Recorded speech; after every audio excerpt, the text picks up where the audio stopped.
All right, we want to take up Deuteronomy, and in one way or another, we're going to be dealing with Deuteronomy for the rest of the term. This week there will be 3 lectures, so there is a Friday lecture, and the same is true next week. There will be that 3rd lecture in there in the interest of trying to move through all of this material.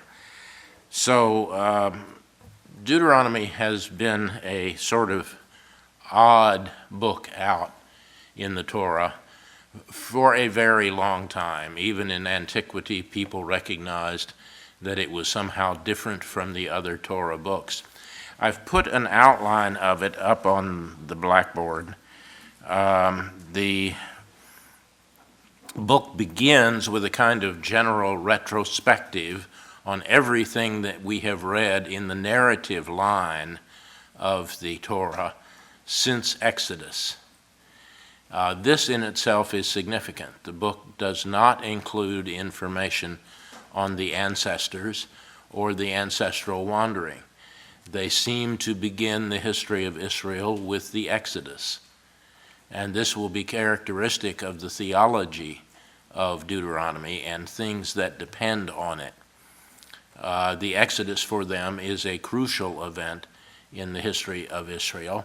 And if you ever read Bernard Anderson's book, Introducing the Old Testament, if you ever used that as a text in an undergraduate course, you will know that there was a long time in the 1950s, 60s, and 70s when that book reached its present form, more or less, that people really began reading the Torah in its entirety according to the outlines of Deuteronomy. That is, the Exodus was seen as the major formative event in Israel's history, and so everything revolved around that theologically. And everything that sort of went on in Genesis was considered a sort of almost unnecessary prelude to the real business of God with Israel, which only occurred with the leading of the people out of Egypt and into the wilderness, and then finally to Sinai, where the law was given, and so on. And this is pretty much the perspective of Deuteronomy. Now, this introductory material in chapters 1 through 4 probably has at least 2 layers to it. We're not going to worry about that much. Trying to find layers in Deuteronomy is difficult because every Deuteronomist who writes in whatever generation sounds like every other Deuteronomist, and it means that it's very difficult to see layering on the basis of vocabulary. You will notice as you read through these first 4 chapters some differences of opinion about what is important in that history that they are giving you. And this will be particularly true when you look at the question of what was the really archetypical sin that Israel committed in the wilderness. So if you're terribly interested in that question, you will see that there are a couple of different answers. Some people think it was the incident after the giving of the commandments at Sinai, or Horeb, which is Deuteronomy's preferred name for the mountain where the revelation took place. They don't use the term Sinai, they use the term Horeb pretty consistently. And you will remember that there was this unpleasantness when Moses disappeared, and the people decided that Moses was up there too long, and who knew whether he was going to come back. And they began to worry about that, and so the Israelites went to his brother Aaron, representative of the priesthood, and said, we need something else to get us through this, and make for us a god to lead us out of Egypt. So he makes these golden bulls out of the collected jewelry of the Israelite people. And when Moses comes down the mountain and he sees the people worshiping this golden god, he immediately knows that they have already violated the law which God gave him on Sinai. In his anger, he smashes the tablets, which is no small feat since they're made out of stone. And he then has to go back up, and God not only replicates the originals, apparently, but adds a lot of stuff to it, which is the rest of the law that is given at Sinai. There will be comments in the early part of Deuteronomy suggesting that this incident with the bulls is the archetypical sin. This shows you what Israel is capable of without the Deuteronomic material, which is there to tell them that this specifically is a really bad idea, and it violates the archetypical principle of Deuteronomy, which we will get to soon. You read a little more in Deuteronomy 1 through 4, and you will find that they have a different idea about what the worst sin was. It wasn't the bulls at all. It was the worship of another god, the Baal of the Peor. Peor is a place where they stopped in the wilderness, and there the people got involved in the worship of Baal.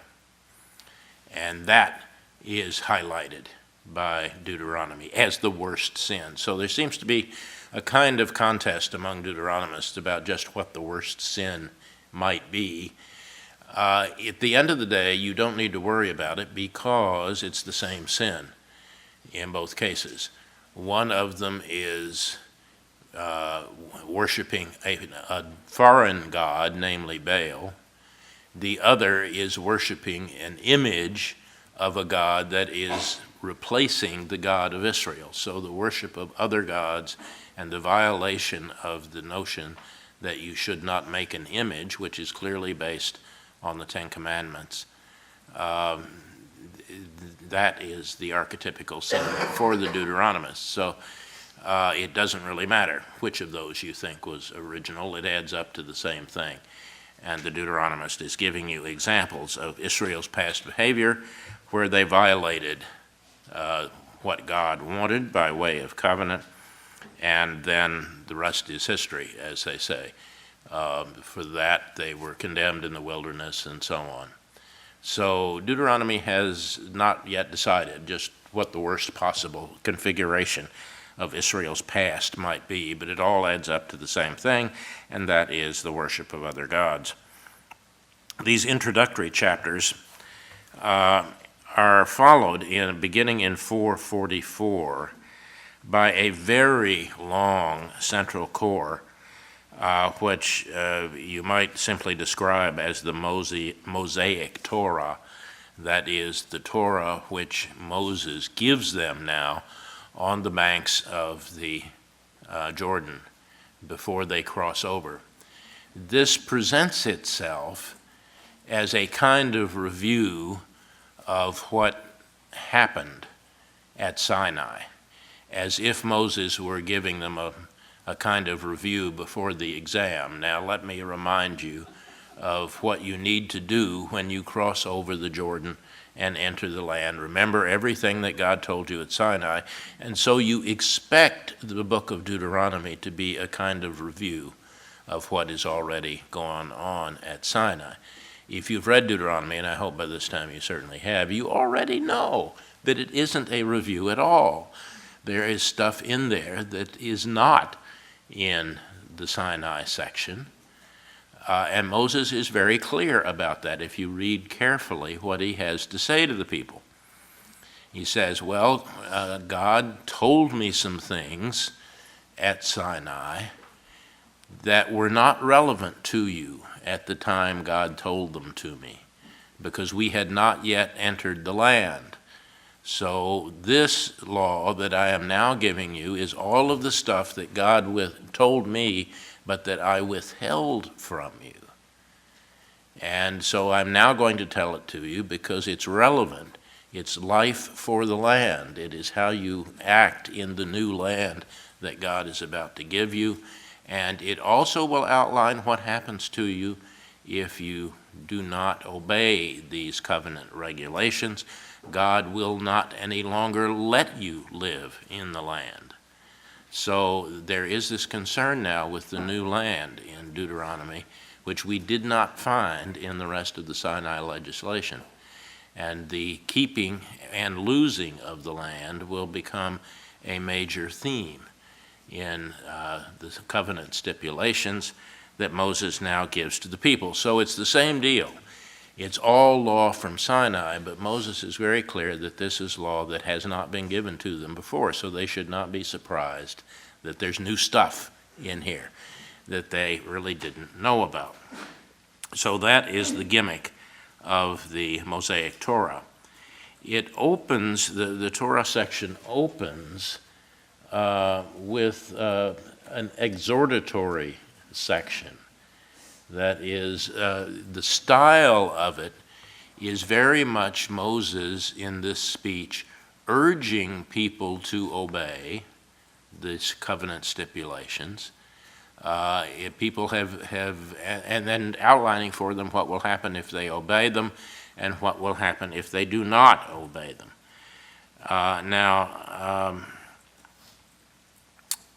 This has been called preaching. I think that's a bad term to use. I would prefer exhortatory speech. Moses is urging them to obey and giving them reasons for doing so. And this is quite characteristic of the law that will later be coming. The law itself is not simply laid out there with the general admonition that they need to obey it. Why? Because God told you to, which is pretty much the shaping of the Sinai material. Deuteronomy instead quite often gives you reasons for doing this. And sometimes the reasons have to do with living or not being able to live in the land.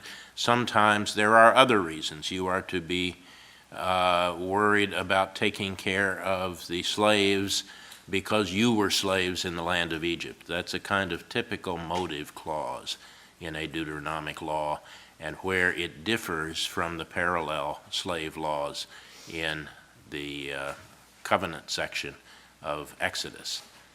So Deuteronomy has its own way of doing this, and it's very good on presenting a kind of logical argument. The core of the material is in 11:31 through 26:15. And this material could be called, and has been called, the polity of the Deuteronomic state. This is not just a list of laws for Deuteronomy.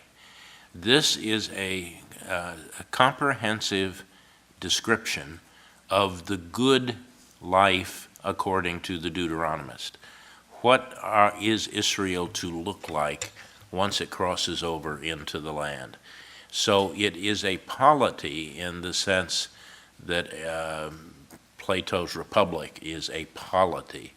It tells you how a good and just society should be organized. And Deuteronomy seems to be doing exactly the same thing. It's life lived according to these Deuteronomic principles. And we'll look at the individual components of that a bit later on. This is followed, this core polity, 11:31 through 26:15, is followed in 26:16 through 28 by the making of a covenant and the blessings and curses which will attend either the obedience to the covenant or disobedience to the covenant. Now, Deuteronomy thinks about this as a terribly crucial event in the history of the covenant people. And we'll see when we get to the exhortatory part of this material, that is the introductory material, that Deuteronomy has the idea that the covenant, unlike the way in which, say, the priestly writer talked about covenant, you look at the way the priestly writer talks about the covenant with Abraham, for example, that is in an eternal covenant. Once it has been given and made with Abraham in Genesis, it's good for all time. You don't need to worry about it. You simply need to be sure that you obey it. Deuteronomy's covenant does not work that way. Deuteronomy believes that each new generation has to renew the covenant. And the covenant section of the book itself, in 26 through 28, provides for a yearly renewal ceremony in which the covenant will be ritually renewed each year. And beyond that, each new generation has to decide whether it will take upon itself obedience to this covenant. So in a way, this is a positive way of construing covenant. If you mess it up, then you may have a chance next year to re-engage it. So there is a way of ritually renewing Israel on a yearly basis.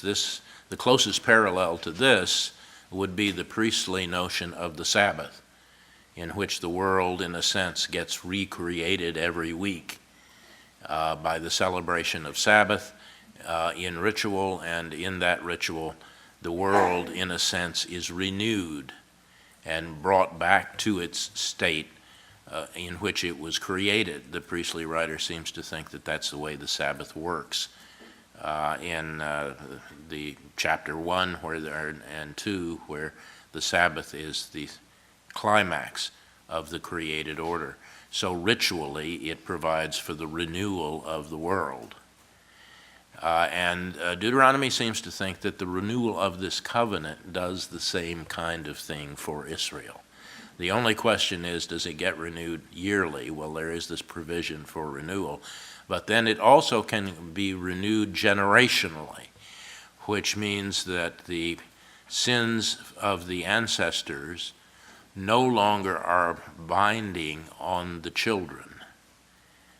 And so the children will not suffer for the sins of the ancestors, and the children will then have an opportunity to take upon themselves, for their generation, the demands of this covenant, and it will be their responsibility then to keep it. And all of this will lead to a major kind of educational program. That is, Deuteronomy has to be taught from generation to generation. Each new generation has to be told about the demands that this covenant lays upon Israel, and then at an appropriate time, the children will have to decide whether they will or will not themselves take upon the demands of the covenant. So all of this seems oriented, ultimately, I think, toward the question of the exile. The exile represents, for Israel, historically, a massive punishment which has to be explained in the first place, what happened. And Deuteronomy's short answer to that is going to be the people violated the covenant which they made with God when they entered the land. And that God overlooked that as each generation renewed the covenant, but continued to violate it even as it renewed it. And the overall Deuteronomic take on that is going to be that God is very patient, but there is a limit to God's patience. And finally, that limit was reached in the Babylonian period and punished by the Babylonian destruction of Jerusalem and its temple, and the exile of the inhabitants of Jerusalem to Babylon. That was, in a way, a result, according to the Deuteronomistic historians, that was a result of accumulated sin. God will forgive sin under certain conditions when people truly repent, but there is a limit to that. So theologically, one has to worry about just what the trigger points are in Deuteronomism. How far can you push God before God finally says the sin has to be expiated? Now, this is very different from the way the priestly code in the Torah understands sin. Sin has to be expiated in the priestly code, and there are instructions for how you go about doing that. And it is the job of the priests to make sure that the sanctuary itself remains purged of sin, which is conceived in priestly thinking as a kind of physical substance that has to be removed from the place where God dwells. Otherwise, if you don't keep that central dwelling place of the deity, namely the interior sanctum of the temple, the Holy of Holies, if that is not kept free of sin, then God will eventually decide that the place is just too messy and too dirty, and God will leave and look for someplace else to live. And so the priests are dedicated to the proposition that they are going to keep the place clean and free of sin so that the deity can continue to dwell there. They are going to have a very different explanation for why the temple at Jerusalem finally was destroyed, because the deity left. And if you read, as you will, in the second half of the course, the prophet Ezekiel, he will give you a graphic picture of the deity leaving the temple, precisely because of the accumulation of sin that it contained. So Deuteronomy and the priestly writer have very different takes on how all of this works. And that's what you're going to be exposed to, both in the introduction and in the core. And you're going to have the triggering mechanisms, which are the entering into the covenant periodically, and what happens if you violate that. Deuteronomy basically sees this as an all or nothing situation. You either obey it or you don't. If you obey it, you have life in the land. If you disobey it, you are removed from the land. And conversely, you essentially die as far as the life in the land is concerned.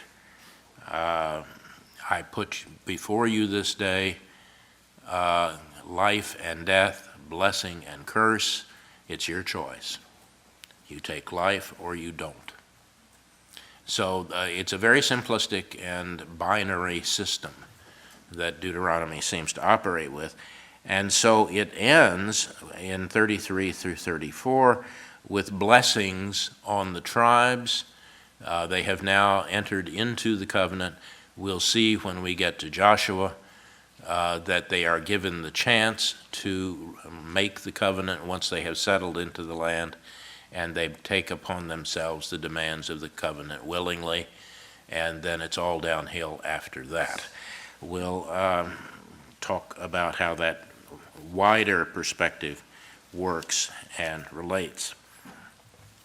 So the various literary peculiarities of Deuteronomy have been noted since antiquity, and they were already the subject of speculation by early Jewish and Christian interpreters.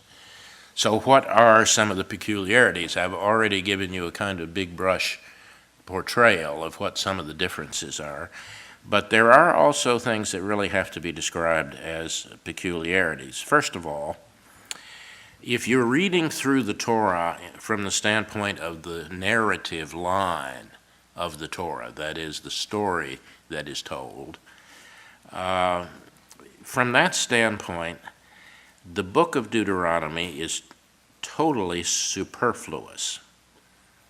The book itself contains very little narrative material, and what little it does contain is paralleled by the narratives at the end of the book of Numbers. Numbers 21:1 recounts Israel's move to the plains of Moab, opposite Jericho, the point of entry into the land according to Joshua. In Numbers 27, 12 through 23, Yahweh announces Moses' death, and his office is transferred to Joshua.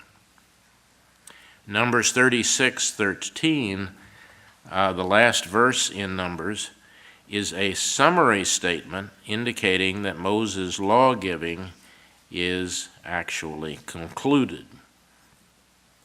After this remark, the reader expects, if you were writing the Torah, the reader would expect either a note of the death of Moses and the beginning of the narrative of the conquest of the land, What the reader does not expect is another long Mosaic sermon in which the entire Exodus story is repeated and a whole series of new laws is given. So this all sort of sticks out from the standpoint of reading the narrative of the Torah, and already in antiquity this was noted. Second, although there are certainly several literary layers in our present book of Deuteronomy, the book as a whole gives the impression of having a distinctive, unified point of view. That is, you can spot Deuteronomic theology very easily. It does not match anything else. It also employs a very characteristic vocabulary. And if you have been learning Hebrew, you are very likely to begin your first efforts at reading Hebrew prose with a Deuteronomic text, because the vocabulary is fairly restricted. Once you know what their favorite words are, they keep coming up over and over and over again. There is a kind of redundancy to Deuteronomy that sounds very much like the oral exhortation of Moses at the beginning of the book. The idea of the Deuteronomist seems to be you say what you have to say, and you say it again, and you say it again, until it finally sinks in to people. And this, of course, is what some people think all public speaking ought to do. You tell something once, you do it again, you do it a third time, and then you move on to something else. So Deuteronomy very much has this distinctive character to it. And it's very easy to spot it, even in English in translation. It's very easy to see what the vocabulary and literary style is. It does not like unmodified nouns, for example. As you're reading along, you know that anytime it talks about the decrees, it will also talk about the judgments and the ordinances. They will come in a grouping of three, and it's likely then also to have a modified phrase, which I gave to you at Sinai, or which I gave to you somewhere else. This kind of redundancy, which an editor would immediately cross out as being irrelevant to the main line of the speech, Deuteronomy loves that. That's part of the Deuteronomic style. And it certainly does not share that literary style with the rest of the Torah, and it does not contain within it, I think, any of the literary sources that we have looked at. We don't have priestly or J or E material involved in this. Now, there is an argument about this. The new Wellhousenists think that there is some priestly material in here. I personally doubt that, but that's for them to argue. So as far as I'm concerned, it really is not there. Where you get material in the Pentateuch that looks sort of like Deuteronomy but isn't, it probably is Elohist, which I think is sort of a proto-Deuteronomic theology. And that's why if I had to, I did not put up my little diagram of the way I would do the literary sources, but what it looks like is that the priestly writer, which is sort of the final source in a theological or tradition historical development that begins with J. In other words, I think there is a kind of family resemblance between J and P, and I think they are probably different ends of a spectrum. One is earlier than the other, and so we can expect some resonance between these two, and we ought not be bothered about that. The same thing works, I think, with D. D in its final form is the book of Deuteronomy and nothing else. I don't think there is any D elsewhere. I think in the places which sound like D elsewhere in the Torah, we're really looking at Elohist material. There isn't much of it, but I think that's proto-D. So there is a line parallel to the JP line, which runs ED. And I think these two lines, which have a very different perspective on reality, from time to time interact in one way or another with each other, and I think that's how the process worked. So that's a kind of simplified version of how I would do the literary sources. Nevertheless, it is very clear that the book of Deuteronomy just sounds different from J, E, and P, and there's no way about that. The closest analogy would be what little e we have. Third, the literary style and characteristic thought of Deuteronomy, the book of Deuteronomy, seems to have had strong influence on the books which now immediately follow Deuteronomy in our printed Protestant Bibles. Now, this would not have been true in the era of scrolls because there was no way to group this material. The whole Torah was written on a single scroll, as it is today, for use in the synagogue. The other books pretty much had their own scrolls. And so just how they viewed them as being grouped is something that does not get to be an issue until they begin to use the book form for getting literary material out. And there you have to make, if you're going to make a book that is a collection of individual pieces, you have to decide what the ordering of those pieces is going to be. And that's not a problem you have with scrolls. Scrolls are simply collected in a cabinet somewhere, and you read them in whatever order you choose to read them. But in a book, which is called technically a codex, you have to have an order, and the order is more or less fixed. And so, but that is a fairly late adaptation. It comes under Christian influence, and ultimately Greek sources begin to do things that way. But that we're already into the current era when that happens, so it's a fairly late technological development to use the codex. There are many advances or advantages to the use of a book form. You can get from one place to the other much more easily. You simply turn pages. You don't have to roll and unroll a scroll. If you want to get to chapter 33 of Ezekiel, in the scroll of Ezekiel, you have to start with chapter 1 and roll the thing all the way to chapter 33 before you get to what you want. If you're really good at it and you have a codex of Ezekiel, then you can sort of guess where 33 is going to be and open the book to that spot. So technologically, it is much easier to use the codex than it is to use the scroll. But that's a somewhat later development. The books, however, which traditionally follow the Torah in the organization, and already, even though the rabbis were still using scrolls, they knew or began to group the other biblical books. And what we call the historical books, that is Joshua, Judges, Samuel, and Kings, which now in printed Bibles follow the Torah in the organization. Why? Because it makes a coherent story. And after the crossing of the Jordan, where do we get an account of the people actually making the crossing? We get it in Joshua.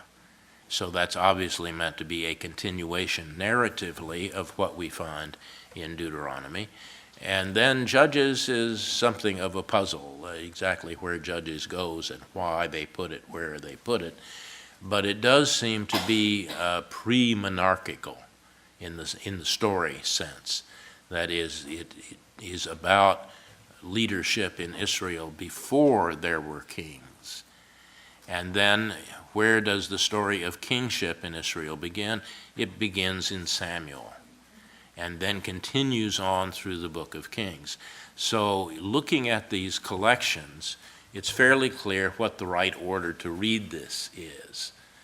And if you've got separate scrolls, you know that if you're going to try to read a coherent narrative of Israel, you have to start with creation, and you have to move through the Exodus, and then you have a long break for all of this legal material, and then the narrative really resumes with the people on the edge of the Jordan. In other words, where they are at the end of the book of Deuteronomy, and then you can read the narrative of the crossing into the land and the early efforts at political organization in Israel, followed by the saga of the increase of difficulties, particularly with the neighbors, and the necessity of moving to a kind of centralized form of government, and finally the stories of the rise of the monarchy and what finally happens to that monarchical experiment in Kings, which ends badly with the people in Babylon and the designated Israelite king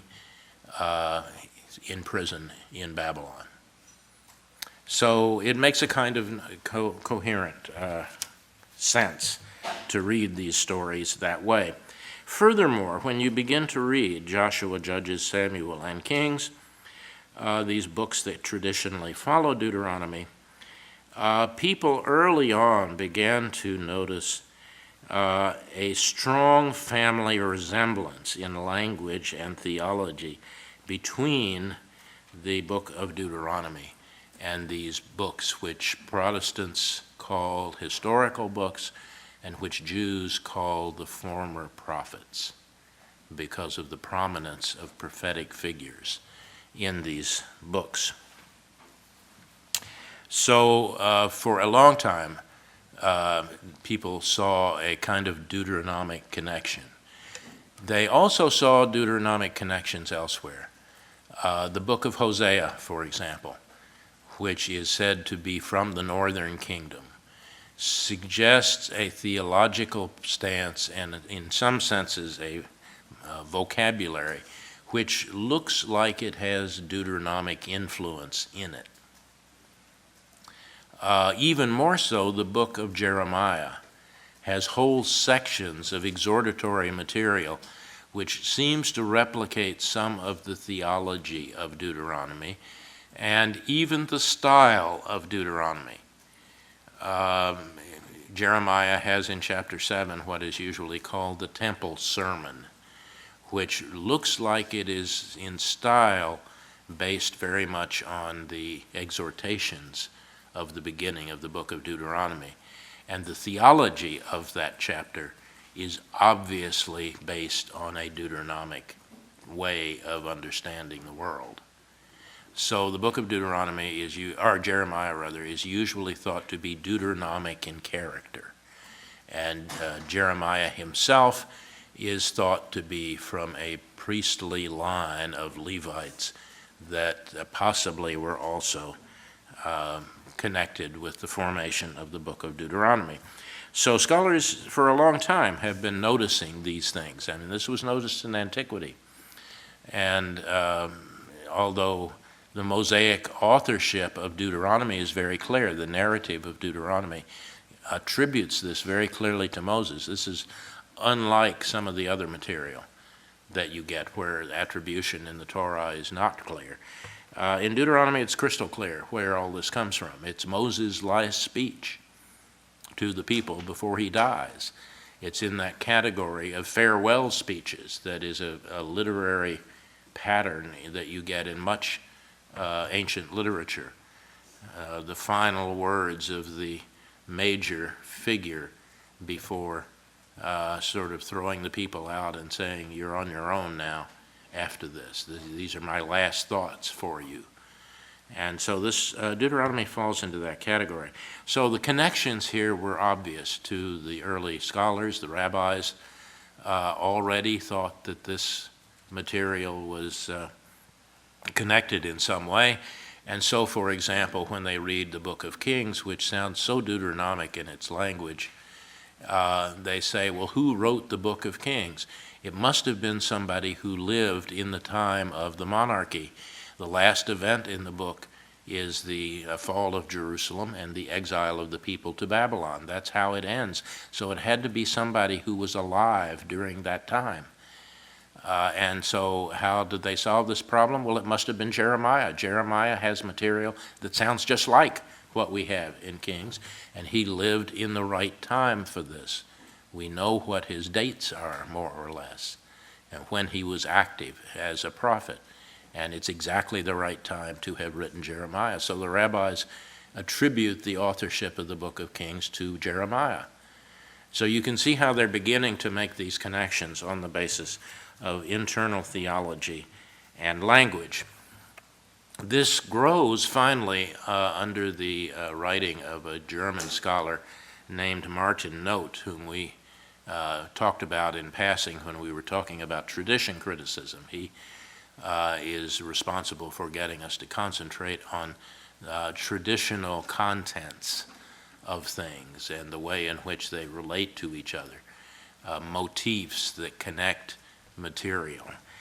And noticed this difference, and he said, Deuteronomy must be the beginning of a tradition historical line which includes all of this historical material, Joshua through Kings. And he therefore thought that it was what he called a deuteronomistic history. That is simply to say a history written from a deuteronomistic perspective. He doesn't necessarily want to claim that a single person wrote that, but he does come awfully close to suggesting that. He has in mind that there were certain traditional things that God included in it, the prophetic stories, Elijah and Elisha, which don't really look Deuteronomic in their theology, but are included in a deuteronomistic history of the northern kingdom. He said that had to be pre-existing material. It was not Deuteronomic material. It was simply material that the deuteronomistic historians used to talk about this. And he further suggested that the book of Deuteronomy was actually created literarily as the introduction to such a history. If you want to know theologically what the rest of the history is based on, then you go to Deuteronomy, and it serves as the kind of introduction. This is why Noth talked about a Pentateuch, that is Genesis, Exodus, Leviticus, and Numbers, and then he thought that Deuteronomy was created apart from that to introduce the rest of the narrative history up to the exile. The problem with that is that he never explained why Deuteronomy got detached from the history and put back with the Torah. And we'll come to that problem later on. Now, Noth's theory of a deuteronomistic history has been challenged in recent years. We won't go into all of that. I would suggest that the best way to think about this is to say that Deuteronomism as a religious phenomenon, whoever they were, and I'll say something about that in a minute, whoever they were, had some longevity over time, and probably also some geographical differences. We find it in the northern kingdom, we find it down in Judah in the form in which it appears in our present book of Deuteronomy, which makes a special place for the centrality of the sanctuary in Jerusalem. I'll say more about that in detail as when we get to that in the core of Deuteronomy. And so I think that there is variation there.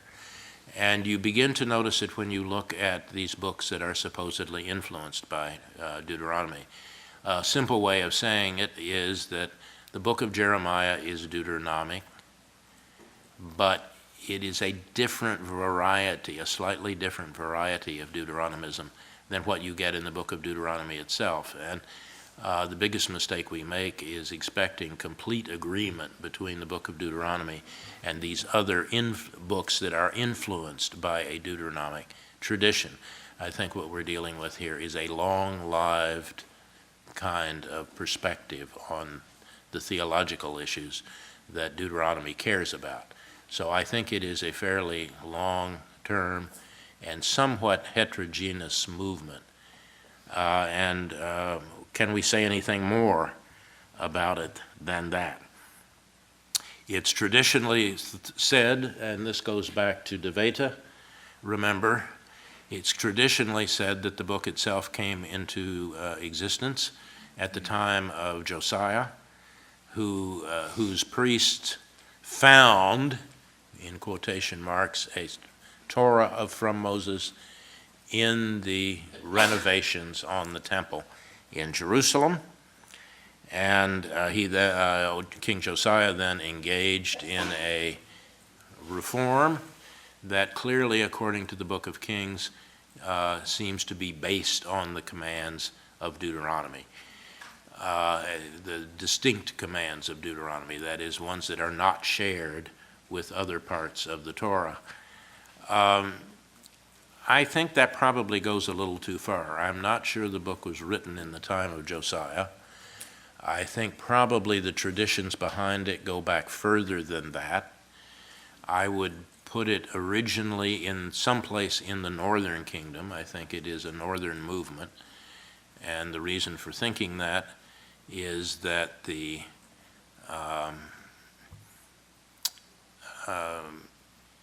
materials that it contains and the concerns about the North are the things that dominate the Deuteronomistic history.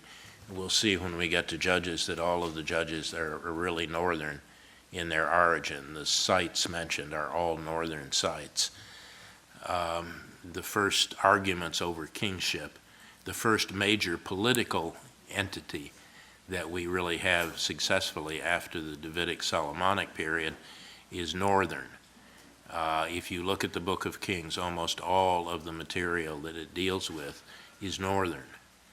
You don't get really to a southern history about Judah until after the Assyrians have taken the northern kingdom away and caused it to cease as a political entity. So I think probably it is originally of northern origin. There's no good way to prove that. People have said that it has a northern dialect in its history. That too has been challenged, and whether there is such a thing as a northern dialect, we don't want to get into that. But I think it is northern in origin. I think the people who carried it, who saw it as revelation, took it south with them ahead of the Assyrian invasions in the north, and they moved down to Judah, where they eventually, some of them anyway, become part of the Jerusalem establishment, and that is where their particular fondness for David and for the centrality of worship in Jerusalem, where all of that begins to enter the Deuteronomic tradition. So I think it is a sort of migratory thing, and it comes along with the refugees who came down ahead of the Assyrians and trying to get away from them, and took refuge finally down in Judah, and more specifically in Jerusalem. It there was rediscovered, and I think it was probably rediscovered in the time of Hezekiah, who was the first king to try to build up the Judean state after an unsuccessful effort by the Assyrians to take the north, or the south rather, as well as the north. And they did not succeed in that, and that was seen as a positive thing for the Deuteronomic movement. When we get to Kings, we'll see that Hezekiah has his own religious reform, which could well be based on a kind of proto-Deuteronomy anyway. And so Josiah is trying the same thing. He's trying to revive it. He carries it a little too far. If you begin to try to track what Josiah does in his moves up into the north, he's got a political agenda which doesn't really have anything to do with Deuteronomy. He wants some northern territory. It's at a time when he thinks he can get it from the Assyrians, who are nominally controlling it. he miscalculates, and very quickly the Assyrians come back and chase the Judeans out again. And then the story goes on from there. So my guess is that there is a version of Deuteronomy circulating in Jerusalem, at least, sometime during the reign of Hezekiah, which would put it in 715 through 687. It was used to guide several religious reforms that took place during that period, and finally will be triumphant with the explanation for why the kingdoms, both of them, finally fell to outside invaders. Theologically, it's in a much stronger position to explain that than the royal theology which finally developed in Jerusalem. And we'll look more at that when we get to the history of the monarchy. So in the next lecture, we want to start moving through the contents of Deuteronomy and what Deuteronomy has to say about what is good and right in this world to do. What does God really want from Israel? And so we'll take that up next time.